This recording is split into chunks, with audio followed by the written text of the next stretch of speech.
Good afternoon, or good evening, or good morning, Global Village.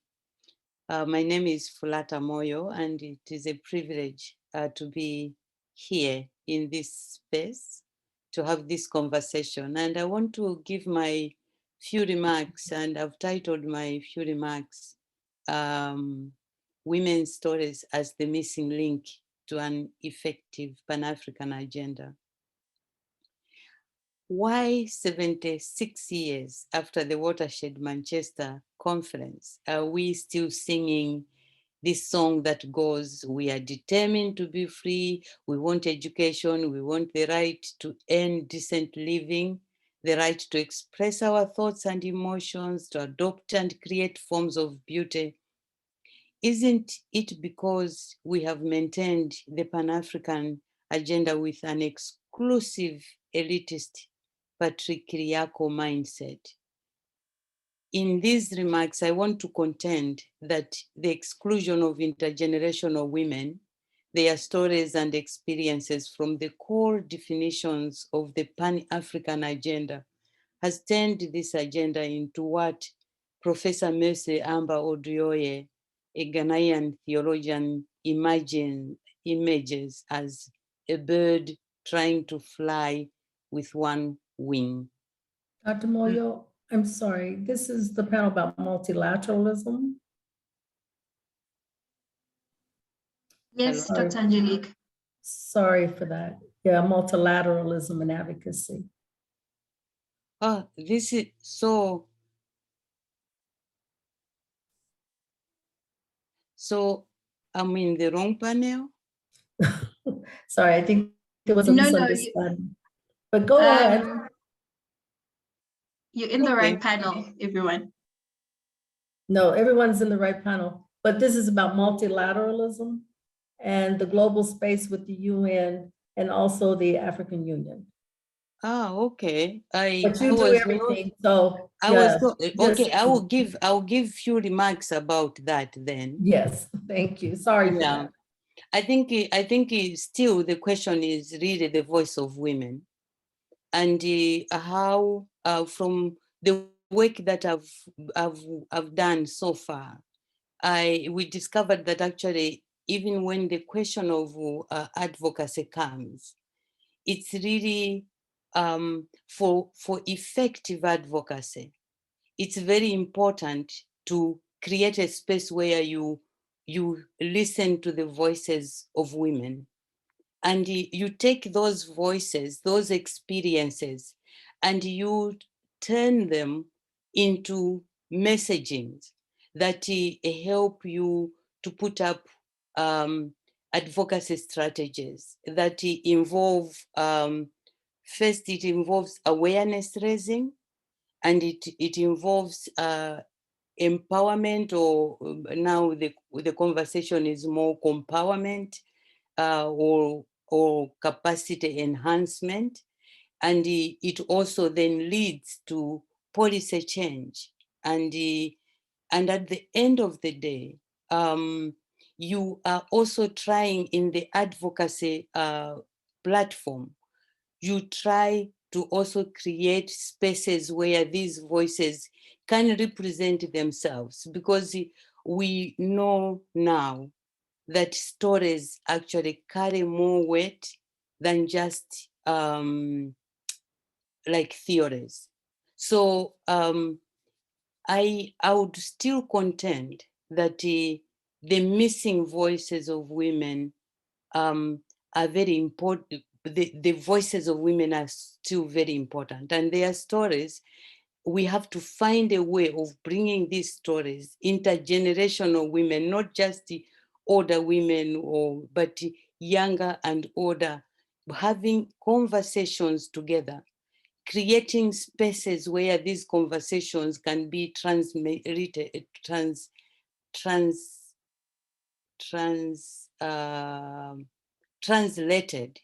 into actionable advocacy points, and I think for whether it's at AU or whether it is at international forums like the UN, these voices have to take an intersectional approach, because we are realizing now that it's not really just the problem of a patriarchal mindset.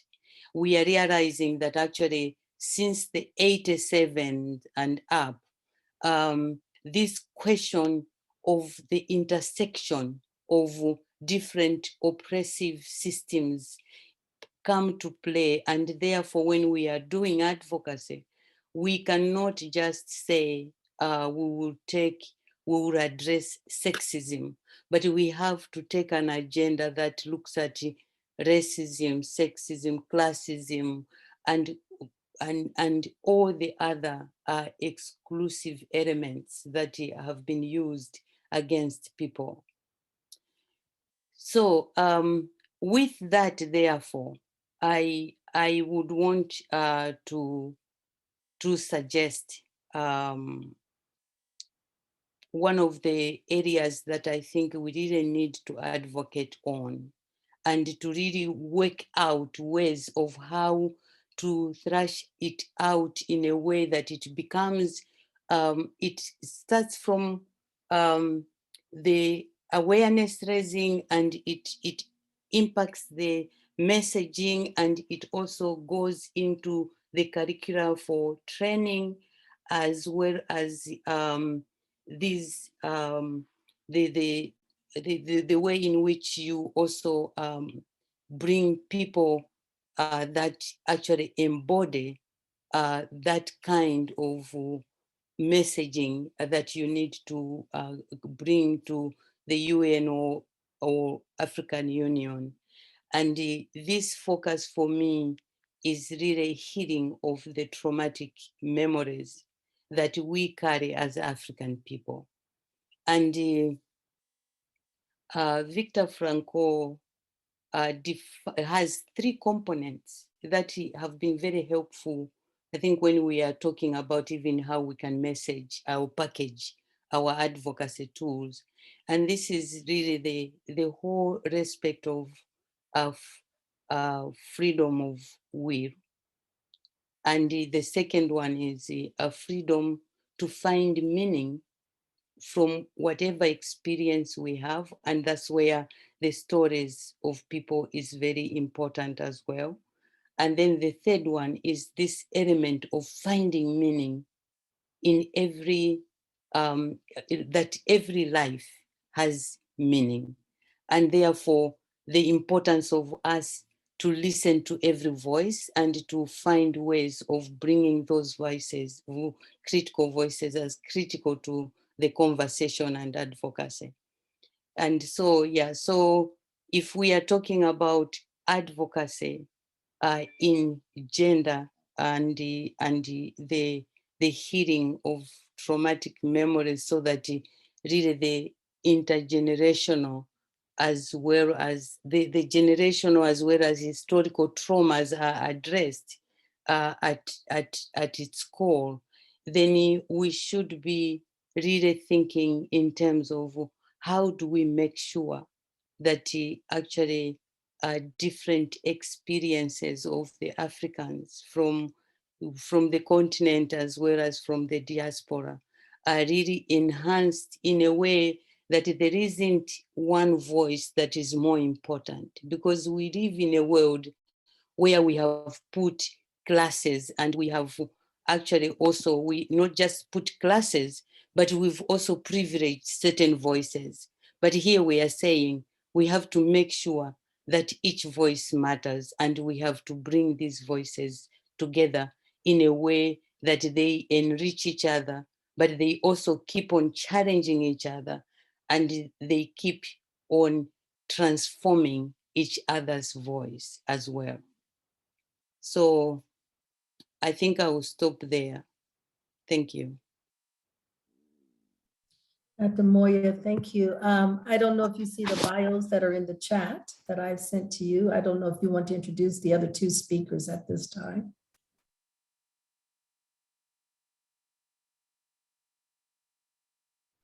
I'm confused here. I'm sorry, I'm confused.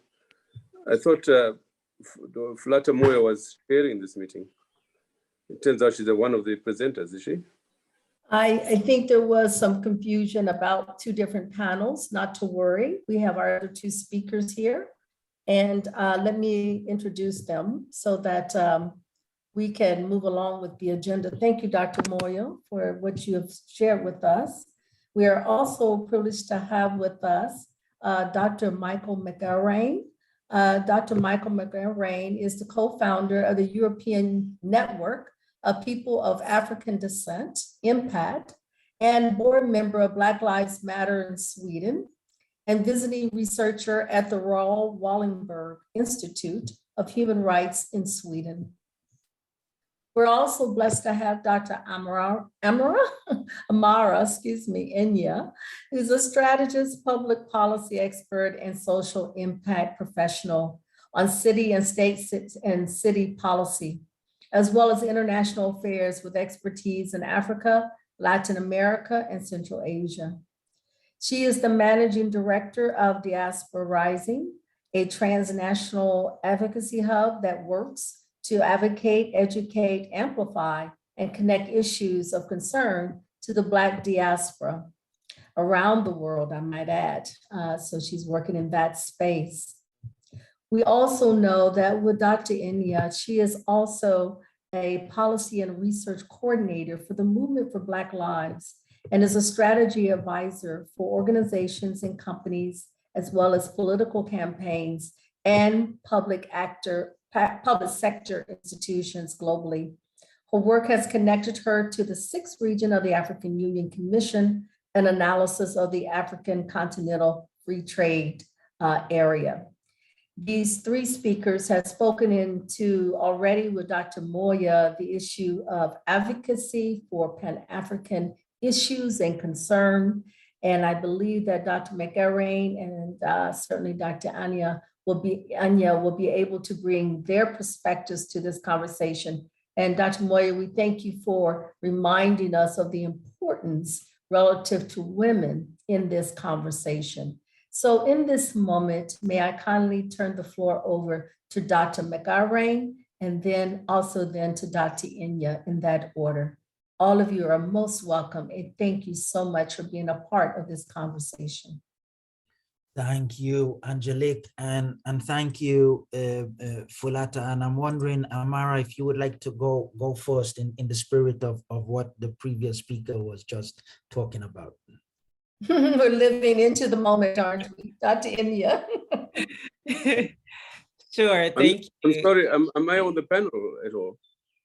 This panel? Yes, Dr. Mandaza, I'm very sorry. We'll come to you in just a moment. I'm sorry, there was just a bit of a delay of getting into the room and knowing who's in the room. We did know that you were in the room, but now we know you're in the room. So after these two speakers, you will come next, please, Dr. Mandaza. Thank you for your understanding. Thank you. Thank you for that. Thank you, Michael, for lobbing it over to me. And thank you, Dr. Fulata, for your opening remarks, which are incredibly timely and relevant, even to this conversation on multilateral international organizations and equitable international governance architecture. So I only have a few comments that I wanted to provide today, just as context for this conversation around multilateralism and what we are experiencing now, and as our work continues, where things can possibly go. And so my comments are organized around three major frames: amplification, alignment, and advocacy. When it comes to really understanding the role of multilateral international organizations, but more importantly, those of us who work on behalf of Black people around the world, we have to take into account the importance of amplification, alignment, and advocacy.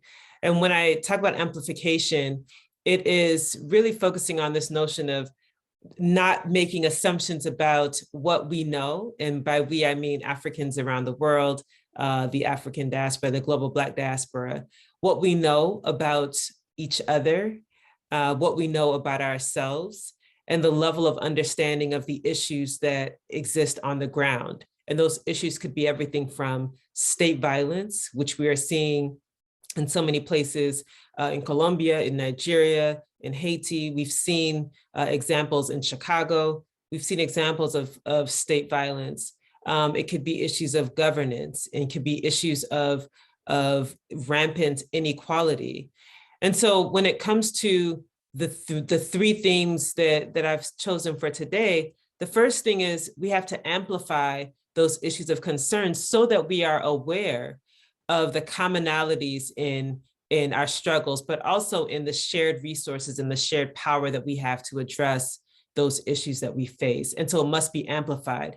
We're living at a time where we have many tools at our disposal to communicate things that we did not have 20 years ago, 30 years ago. We can't overlook the power of social media to allow the grassroots to amplify issues that would not even be on our radar if we didn't have access to things like Twitter or Instagram or other mechanisms that people are using to communicate with each other and to amplify issues. We know that even last year, with the uprisings after the murder of George Floyd, the speed with which that was communicated around the world fueled many of the uprisings that took place. So the importance of amplifying issues that are maybe local, but being able to amplify them so that there is awareness throughout the diaspora about the importance of that issue, it allows for us to connect and to recognize that we're not going through what we're going through on our own, that there are other folks elsewhere who share our struggles, but also who share knowledge about how we address those struggles, but we can't move forward if we're not aware. And so amplification is absolutely critical. The second is alignment. And by alignment, I mean not erasing the differences that exist throughout the diaspora, but seeking those specific things upon which we can build alliances and build strategies collectively. And so this is especially important with multilateral institutions because we have so many mechanisms. When we think of these institutions, it's everything from the AU, which has its Agenda 2063. It is the agenda at the UN. We recently had, in August of this year, the establishment of the Permanent Forum on People of African Descent, which was a huge undertaking, a huge lift to really have this mechanism that allows for the diaspora to work collectively to address issues of concern, because we recognize that we cannot do this separate or in silos. We cannot do the work that needs to be done in silos. So we have the Permanent Forum for People of African Descent at the UN. You have some of these legacy institutions that are implicated in some of the challenges that Black people around the world face. The IMF, the World Bank, these are the World Trade Organization. These are multilateral international institutions that require, if we are going to be effective in addressing the ways in which they have not perhaps lived up to their mandates or have been harmful to the concerns of the global Black diaspora, we have to be aligned. It means that we have to identify what are the key issues that we can build on collectively? What are the ways in which we can come together? I know, for example, with the Permanent Forum, there's a working group of folks from around the world, a couple of them, like Michael on this call, who have decided that it's important for us to come together as a collective to make sure that this mechanism actually can do what it was designed to do, what it was envisioned to do on behalf of Black people. And so that alignment is necessary. It doesn't mean that we're going to agree on everything. What it means is that we can identify those specific things upon which we can agree and to move forward collectively with an agenda. So that's the important point on alignment. And then the last point is on advocacy. And our ability to be effective in our advocacy requires us to have clarity about the issues that we want to address. And our advocacy has to take place at many levels. We have to engage not just, it can't simply be, for example, grassroots organizations. We have to get the grassroots involved.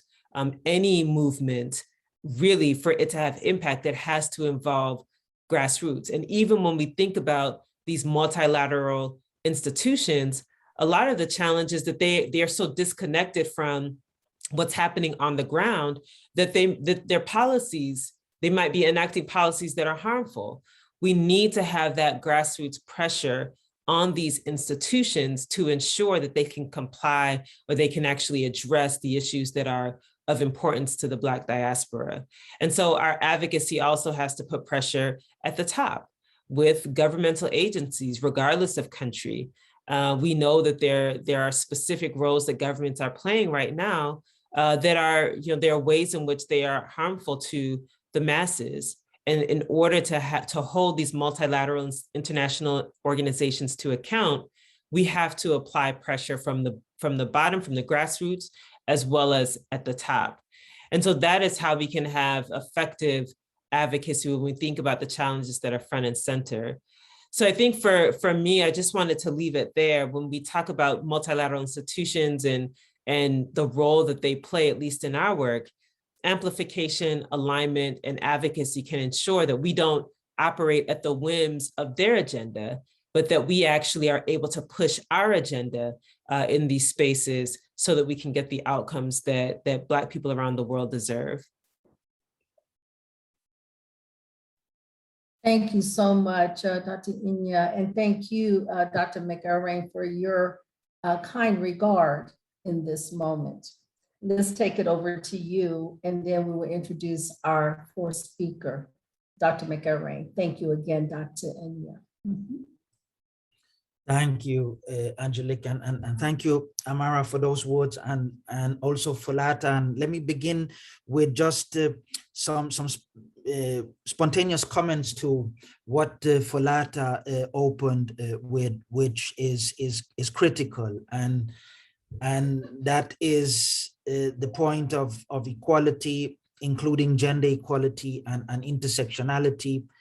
And I would say its relevance, as you pointed out, its relevance to Pan-Africanism. And, Pan-Africanism is mostly about equality, in the sense that Pan-Africanism, as it has been historically conceived and practiced, has mostly been about equality, justice, liberation from colonialism, liberation from racial forms of oppression, and so forth. And equality is at the heart of all these struggles and aspirations and strivings. It is at the foundation, ethically, politically, legally, philosophically. There is no justice, there are no equal rights, there is no anti-racial discrimination, anti-colonialism, and so forth, without equality. So if we are to be Pan-Africanists with integrity and consequence, we should also, of course, be pro-gender equality and the equality of all peoples. And yes, so gender equality should, for that reason, be at the heart of Pan-Africanism, and also for the reason of course, including everyone on equal terms. So I am grateful to those remarks, and this is an ongoing conversation, and was, for instance, a very important conversation that was had at the Pan-African Conference in Tanzania in 1974. And is an ongoing conversation. And Black Lives Matters movement has lifted this conversation, I would say, to the next level with its emphasis on intersectionality. And speaking of equality, this is also at the heart, or ought to be at the heart, of multilateral, international, global institutions. It's supposed to be the foundation of the UN Charter. It's supposed to be the foundations of all human rights documents, the foundation of democracy, and so forth. Unfortunately, in reality, equality is not respected in any consequential manner in the international institutions of global governance, such as the UN, the World Bank and IMF in particular, and also the World Trade Organization. And all these institutions are in need of reform in order to be more firmly based on equality. So for instance, the World Bank and the IMF, as we know, are dominated by the so-called developed world, and the leaders of these institutions are not democratically elected or nominated. They are nominated by developed countries, and the presidencies are always inhabited. IMF, always someone from the US, World Bank, almost always someone from, IMF, always someone from Europe, and World Bank from the US. And also in terms of voting and so forth, developed countries are completely dominating these institutions. They also dominate the UN. We have the Security Council, of course, and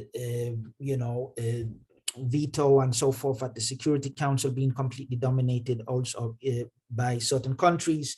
The General Assembly also being dominated, both diplomatically, but also in terms of the resolutions, which resolutions are passed and how they are passed, and most importantly, which resolutions are realized and implemented and acted on once they are passed. So to take an example, since 1974, for each year, there has been resolutions being passed towards the establishment of a new international economic order, where newly liberated so-called developing countries in the early 70s called for a global economic system that was not based on colonialism and the, if you will, exploitation of the developed world of developing countries, but was equitable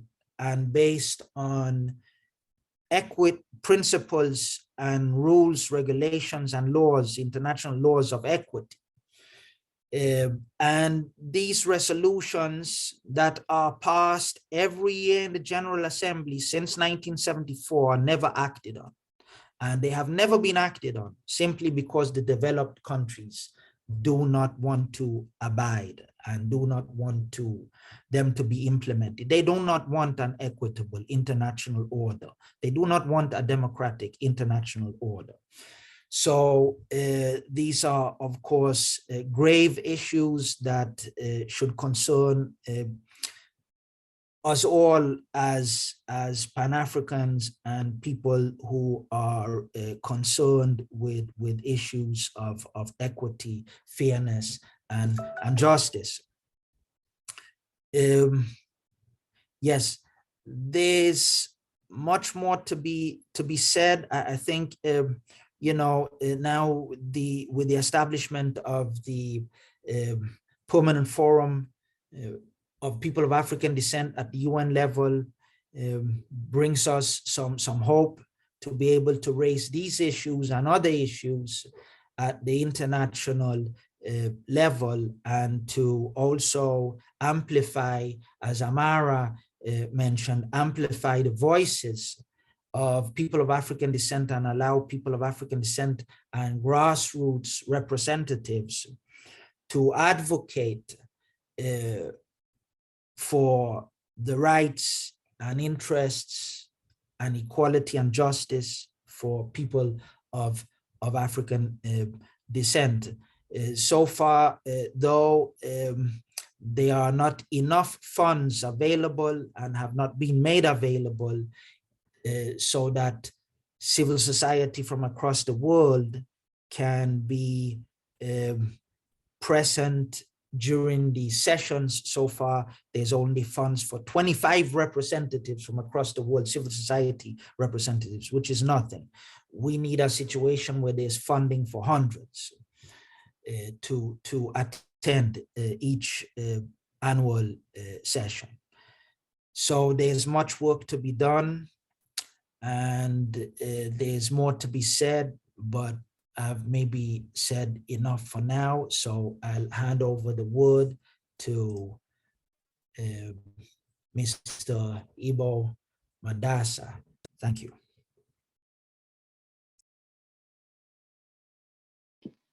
Thank you. Thank you.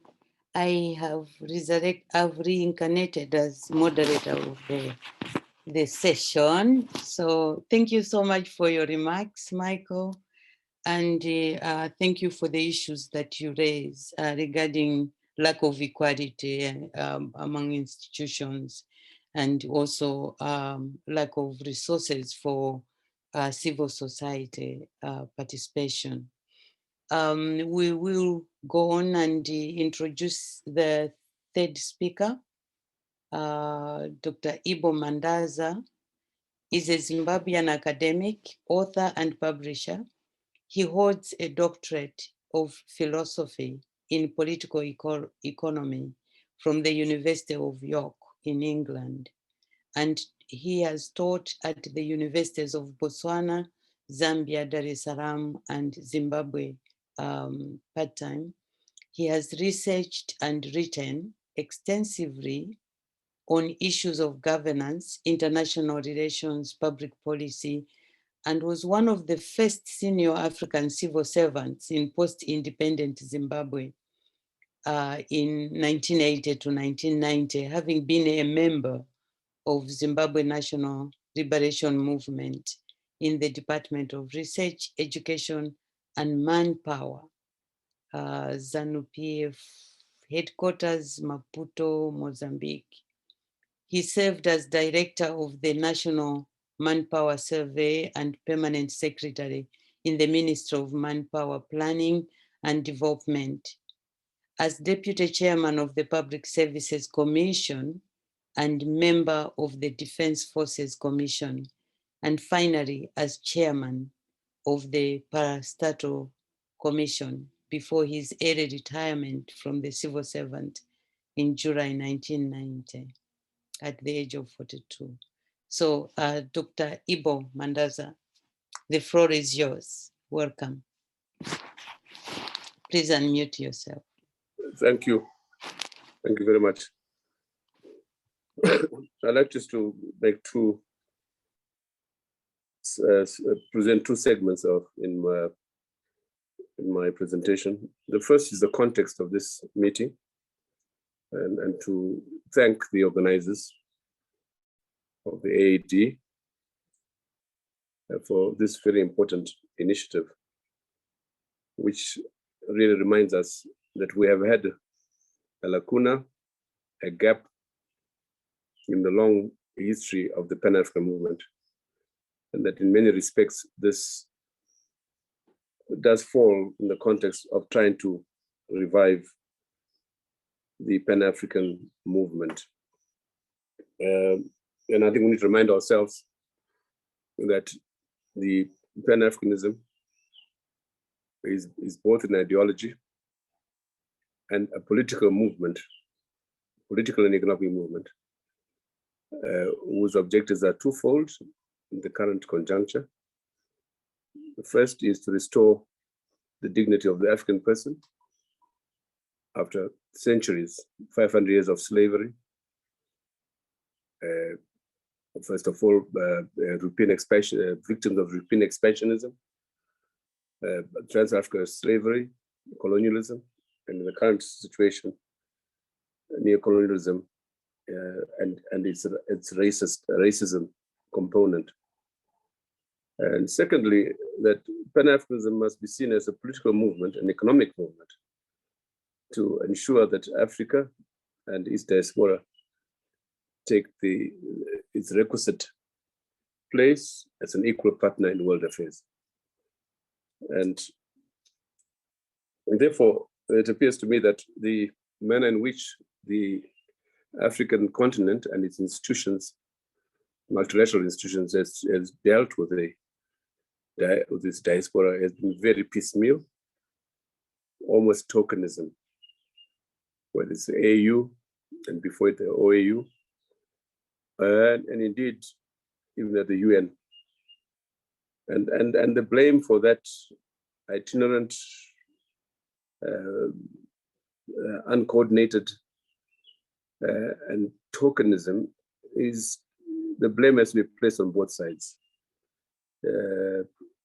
The African continent, especially in the post-independence era, when we expect to have had a much more spirited program of one, Africa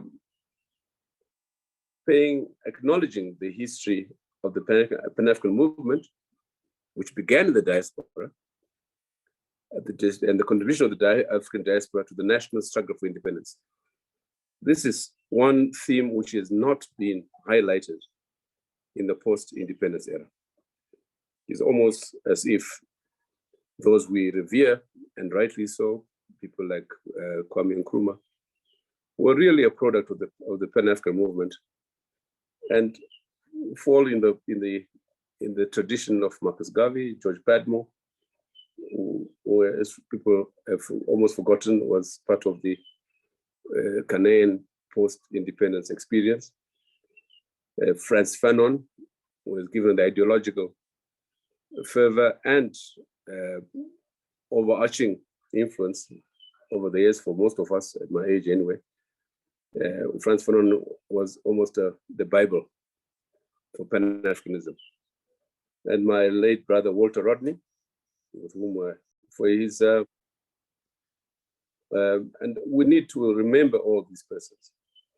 Having said that, the theme that the ties that bind, a famous South African scholar, Bernard Magbani, wrote a book, which I think is still relevant, particularly in the context of this discussion, entitled The Ties That Bind, the relationship between Africa and this diaspora. Regrettably, the relationship between African and diaspora has tended to be too romantic, as I said earlier on, and itinerant. Even though, as I've just stated, there's been this immense contribution of the Pan-African movement of the African diaspora. But also we've had, in 1975 in Dar es Salaam, the 6th Pan-African Congress. It was very important. Held it was in Dar es Salaam at the height of the struggle for national liberation in Southern Africa. And therefore, the liberation movements of Southern Africa, all of them participated in that 6th Pan-African Congress in Dar es Salaam, 1975. More recently, and in one in which I was involved, the 1994 7th Pan-African Congress in Kampala, Uganda. It was a momentous occasion. One felt so proud to be an African. It lifted the specter, the reality of Pan-Africanism in this era to greater heights, where we had Malcolm X's wife present, Kwame Ture, his last meeting with us was there. We had virtually every part of the African diaspora represented at that meeting. And we had this brilliant Nigerian, Tajuddin, as our Secretary General, 7th. The records of the Pan-African 7th Pan-African Congress has been published in a book entitled, after the theme of the 7th Pan-African Congress, Organize, Don't Agonize. And this, I think, is important in the context of this meeting. The 7th Pan-African Congress appointed myself as the convener for this 8th Pan-African Congress, which was to be held in Zimbabwe in 1998. Political events in my country overtook. And since then, the Pan-African movement, at least of the Congress that I'm talking about, became splintered, if also because a mistake was made in housing the Pan-African movement at State House in Kampala, and eventually almost died there. And therefore, Prof, sorry, we are running out of time. I'm sorry. Can yeah, you tie up your... not my fault, because I think there were many other statements before. But I want to be very brief on the second part of my thing, is that the way forward is institutionalizing the African diaspora relationship. And in my view, this is important beyond the multilateralism that have taken place. We don't want to remain itinerant in our discussion. I think it's important that we establish a home for the Pan-African movement, in addition to the various institutional arrangements that might emerge out of this meeting. On our part, in Harare, we are establishing the Pan-Africa University, focusing on the reform and transformation of the state in Africa, but also with academies, institutes and schools to reflect the history of Pan-Africanism. The Kwame Nkrumah Academy on the study of Pan-Africanism, Transforming Academy for Theology, and so on and so forth. So we hope that these are some of the things that we discussed in the parallel program that's taking place, where my colleague Adebayo Olukoshi is speaking. I'll stop there. Thank you. Thank you so much, Prof. Sorry that the time really has not allowed us to delve deep into all the important things you are raising. We have 2 minutes before the breakout session is over. I don't know if there is like last remarks that Michael and Amara want to say after Professor Ibo's input. Amara, you go first, please. Sure. So I think I definitely want to first appreciate Dr. Ibo's historical context that he brought to this conversation. I think it's incredibly important to really understand, particularly when we talk about the Pan-African movement and its origins and some of the key players and the philosophies that undergirded the movement, as well as connecting it to where we find ourselves today, with hopefully expanded tools to continue that work, but still having fidelity to the ideals of some of the earliest advocates and some of the earliest standard bearers in the Pan-African space. And so I really appreciate that. I think as we move forward, for us, it's incredibly important to understand how we have to evolve to ensure that our work is effective and understands how these multilateral institutions are evolving. In many instances, the goal is to perpetuate and maintain the status quo. And so we have to keep that at the forefront of our minds so that we can be out in front of the advocacy work that needs to take place, and we don't find ourselves out of step with what's actually happening. And so I just wanted to leave us with that charge, recognizing how these institutions evolve so that we can be prepared and effective as we move forward. Thank you so much, Michael.